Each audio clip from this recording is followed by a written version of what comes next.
I am a rough sleeper, and this is my story. It is 100% the truth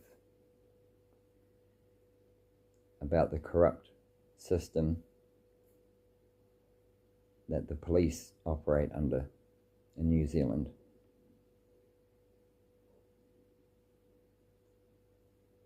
It all began on an evening, like most, when an argument occurs. Things are said, voices are raised. No violence, just frustration and feelings.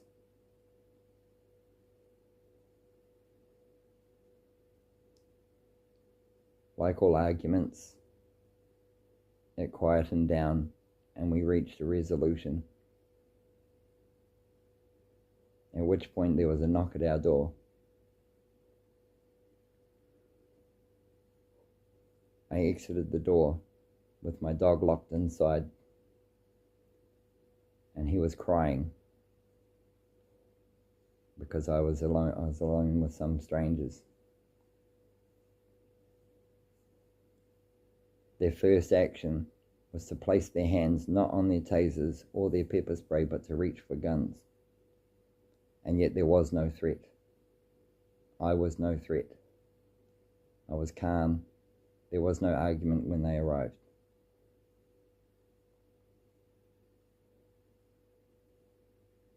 I spoke to the officers who insisted on speaking to the pair of us, and we did. Nobody pressed charges, nobody was hurt, there was no crime, and there was no evidence of one. And no victims, except our own hurt feelings towards each other, which we were mending. I explained to the police I had mental health problems, and that our argument, although heated, was not violent. It was just loud.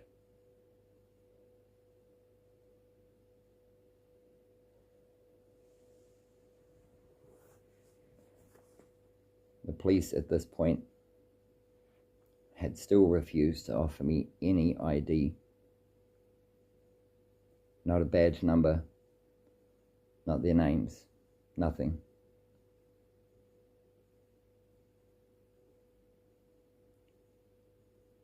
All mental notes that I could take. They then realized that there was no victim, there was no crime, and when they had arrived, there was no disturbance already. Unsure what to do, after agreeing to the police I was prepared to leave for 5 days,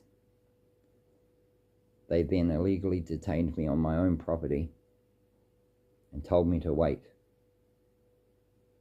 I waited 10 minutes, 15 minutes, I don't know. The 2 rookie officers then returned, and they had a document they said was an order of protection of some kind. I don't get into trouble. I don't deal with the law. I lock myself away from everybody. I have no intention on causing anybody harm. I just don't want to be harmed by anybody.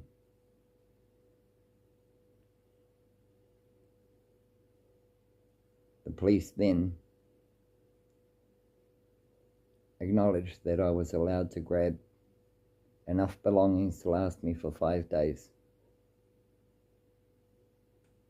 as long as I left with them. And I agreed. No argument, no contest. I was prepared to be a man and take my punishment and walk away. I deserved that. What I did not deserve, however, is how these police officers behaved after the fact that was established. It was peaceable, it was calm, and non-confrontational. After agreeing that I was allowed to ask for my belongings, I was charged with a breach of an order through their coercion, under duress. No explanation, no rights read, nothing. They grabbed me without warning, did not read me my rights, and proceeded to tear my shoulder out of its socket, kicking me in the ankles and shins and knees until I buckled into a heap on the ground on my own hands, where I was pinned down by an officer using a press-up technique on the back of my head. I felt my neck crack because he applied excessive force, and I was scared. This whole time I was being compliant, calm, and not resisting. But under the circumstances, you could understand why then anyone would be in distress.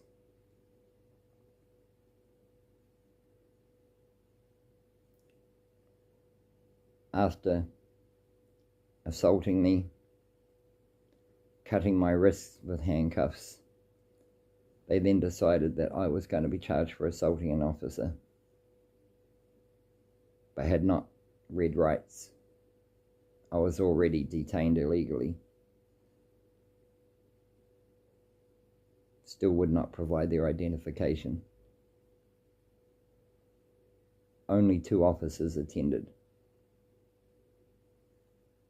When they dragged me off my premises, screaming at me, stop resisting, despite my compliance, and begging and telling them and pleading I was being compliant, they continued a theatrical show, which carried on out into the street screaming, don't resist, stop resisting. They had radioed 4 other police cars, 2 unmarked and 2 marked vehicles, who were not attending the call out.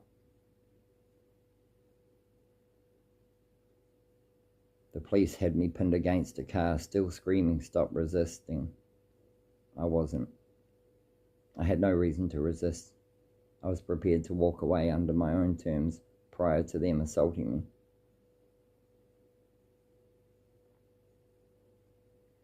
They did not give me access to a lawyer. They did not explain what I was being charged for. At this point, I felt like they were going off the script.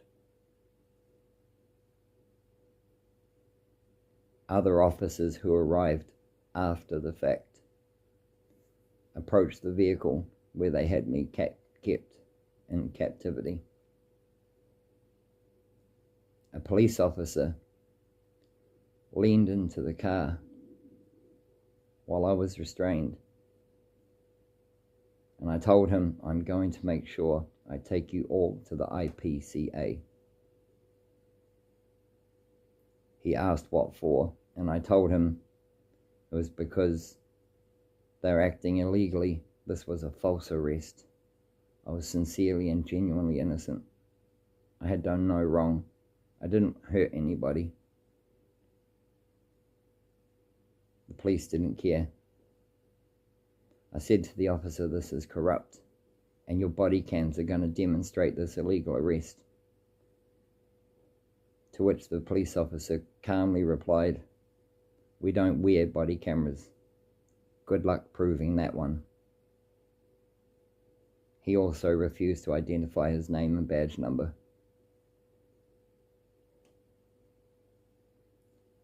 A senior officer, presumably a detective,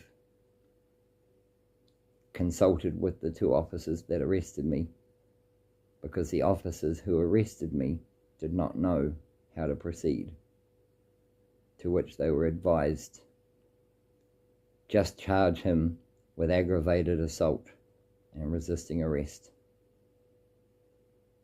I didn't assault anybody. I didn't resist.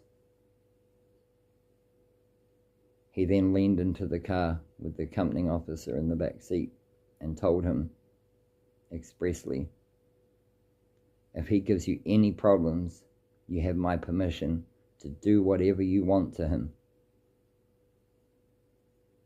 This made me even more afraid for my life. I was afraid of everything that was happening. I still had no understanding, and no one had actually charged me or read my rights this entire time.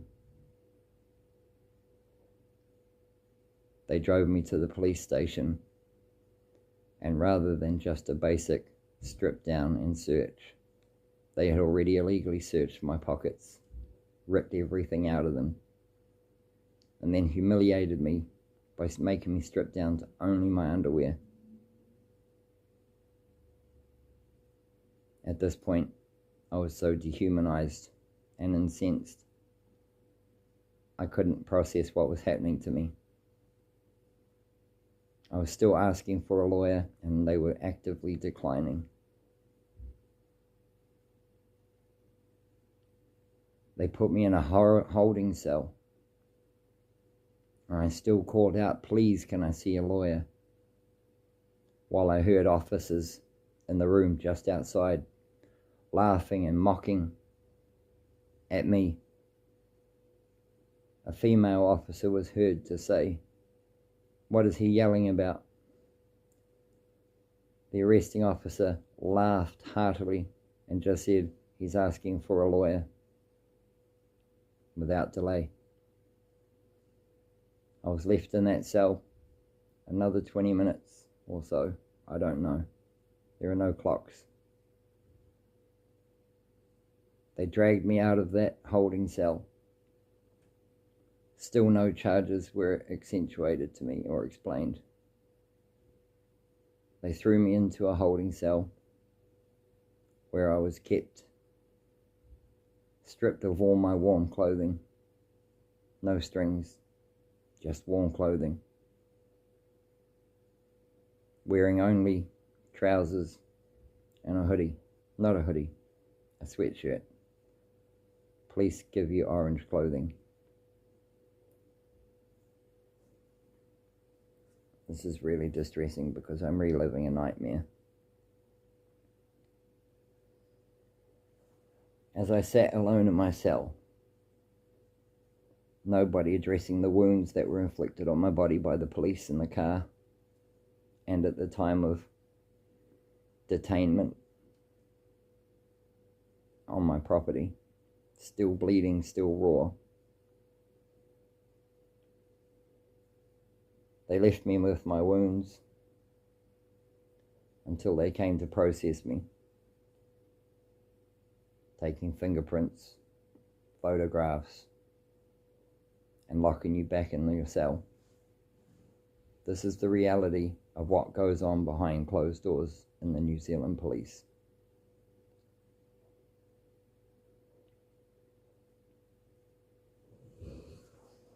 As the hours went by, police would point, they would jeer, they would laugh. Because you're an animal in a cage, you don't have to be aggressive. You are just nothing but an animal, meat to be processed. I'm not saying this to sound weak. I'm saying this to say that compliance was pointless. It meant nothing.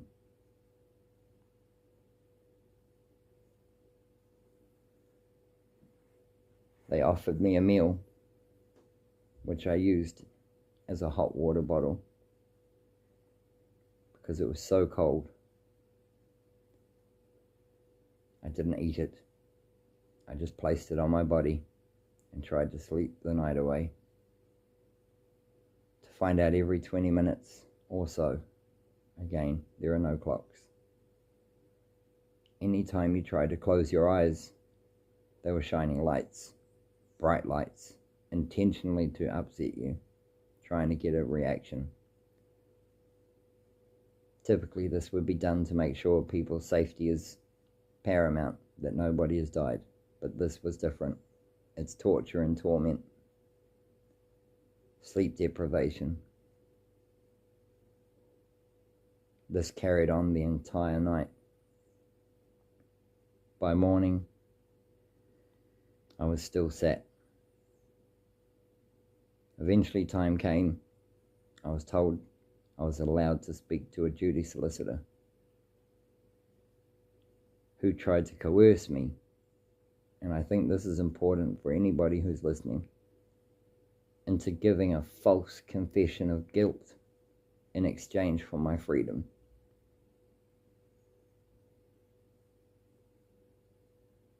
I declined.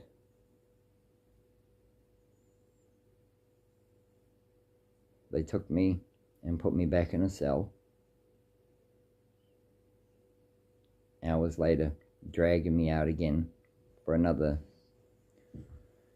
hearing in front of a judge.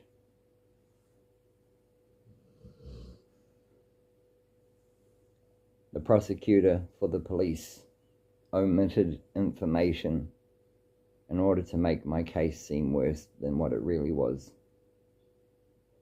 to justify this illegal arrest.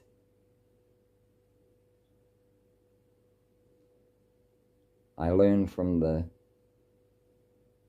duty solicitor by watching what was happening in the courtroom.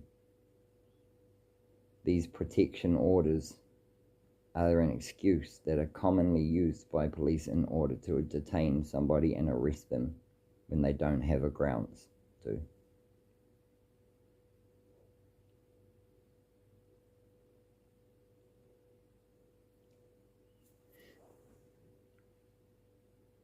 I feel unjustly treated purely because they are using my rights against me as a bargaining chip to get what they wanted.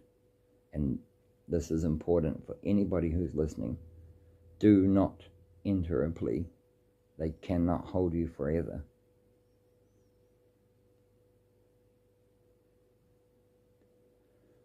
When I went before the judge, the police prosecutor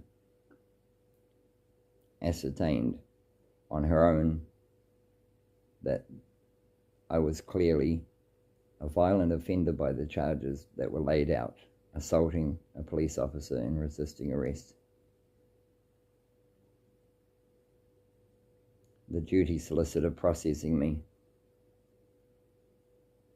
contested that by saying this is a common occurrence that happens all too often. That should be alarming.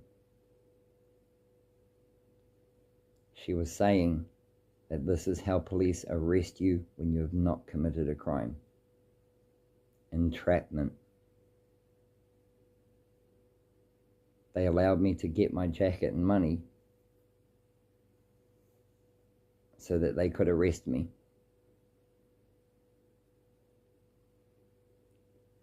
But I did not get my jacket or my money. My only emergency contact was oblivious to my whereabouts, and I was in the hand of dangerous police who made me fear for my life. I digress. The judge released me after seeing the injuries that were inflicted on my wrists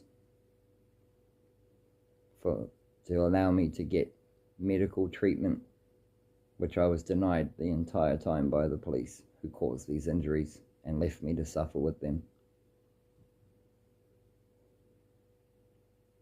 Like every court case, when you get released from the cell, the holding cells, you're released on bail.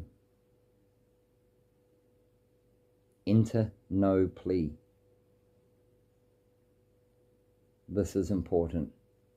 I learned the hard way. A duty solicitor is not allowed to legally force you into an admission of guilt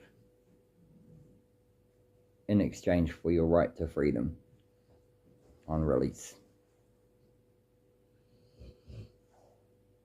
The judge bailed me on the conditions that I would not threaten to kill and that I would not destroy public property, neither of which had any relation to the charges I was facing. I was released into the street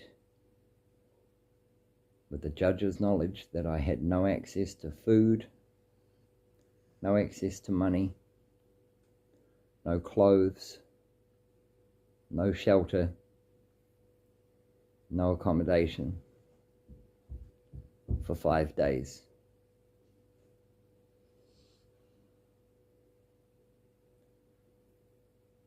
I did not go home.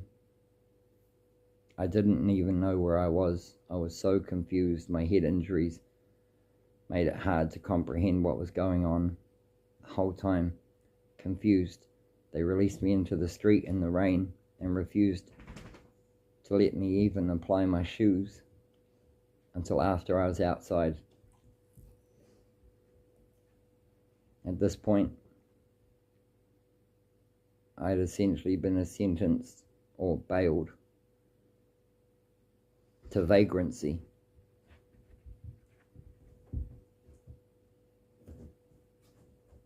Already tired, already hungry, still concussed. The following 5 days is a blur. But I promised the judge I would stick to the rules, and I did. There is a part 2.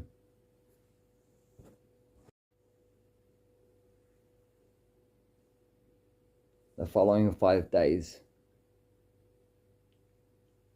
I was under the understanding that rough sleeping is also a crime. And so I did not sleep. At best, there were intermittent moments of consciousness. I was afraid to go near town. I was afraid to go near any city mission or any Salvation Army or anything. I was afraid the police were tracking me like a dog. For no reason, I was just afraid I'd suffered so much abuse at their hand. Unsure what to do, I went to the pine forest and I took shelter there. Unfortunately, I had a branch collapse on my head, knocking me senseless. And when I came to, I had no memory where I was, where I lived, not even my name.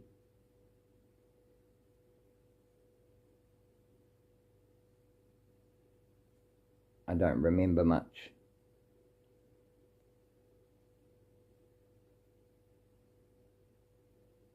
All I know is that I nearly died because I was denied even the most basic access to food or shelter or even warm clothing.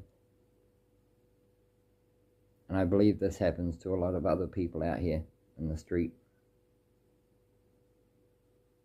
This is criminal law at its finest. Throwing people into vagrancy, homelessness.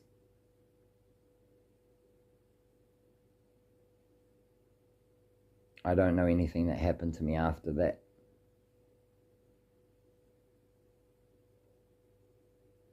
But a stranger found me. They said I was delirious, mumbling incoherently, hypothermic. I don't know any of this. I wasn't able to put it into words. I had nothing. I still await my actual court date. I don't have money. I don't have access to a lawyer. I'm afraid for my safety and my well-being.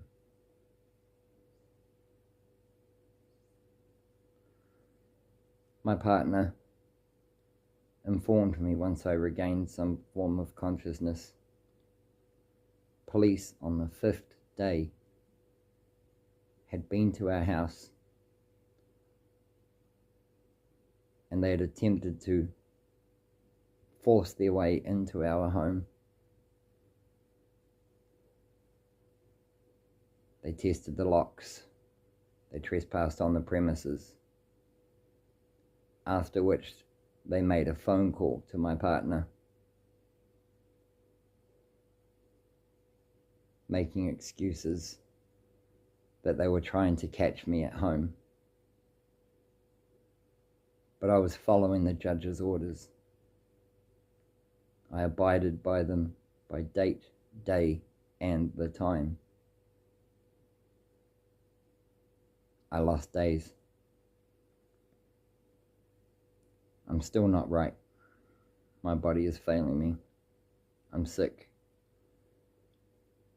Because it's not over.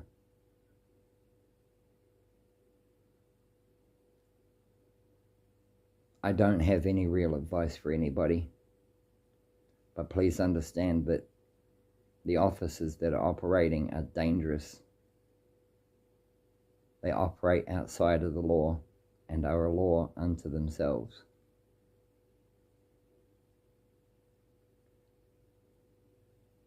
This is my nightmare.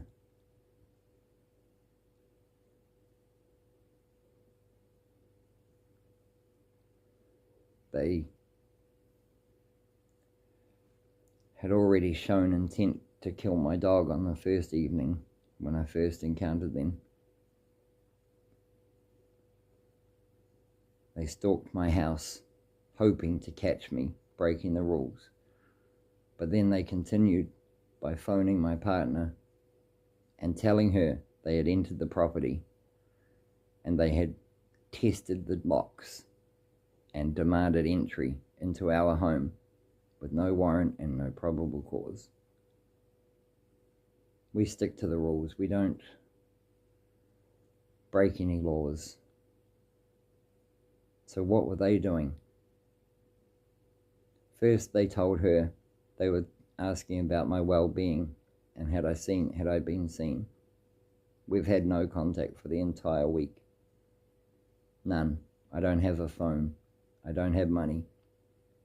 I didn't have clothes. I had no memory of where I was or what was happening because I was so tired and hungry and just, I was a mess.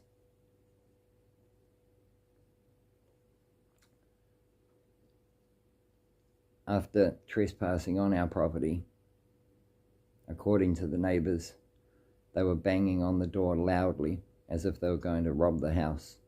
Like, no reason to demand anybody to open the door. They could simply wait.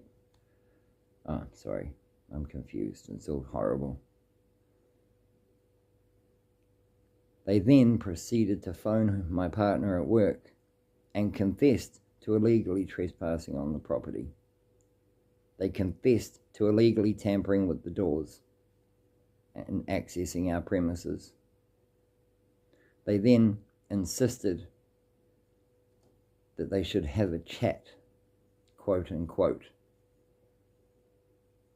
And then they changed their story in the same phone call, saying, we'll believe you this time, but people lie, and we were hoping to catch him. I just wonder, whatever happened to innocent until proven guilty? This was another attempt at entrapment. This is what the New Zealand law is doing behind closed doors, and many New Zealanders have this exact experience. Many almost verbatim. I'm not out of the woods. I have no legal representation. Community law does not help you. The mental health services do not help you. You are left on hold, and then you get hung up on, regardless how long you stayed on the phone. There is no help out there. We were taught to trust Citizens Advice Bureau. That is a lie. They have no idea what their job is either. We are taught to go to community law when we need legal advice. This is another lie. Nobody helps you. We're always taught to trust the police. But when they use entrapment and illegally arrest and beat you and leave you damaged before being bailed into the street as a vagrant by court order of the judge, cruel, inhumane punishment, and I wouldn't wish it on anybody. Part of me was kind of, I would rather have stayed in the cell.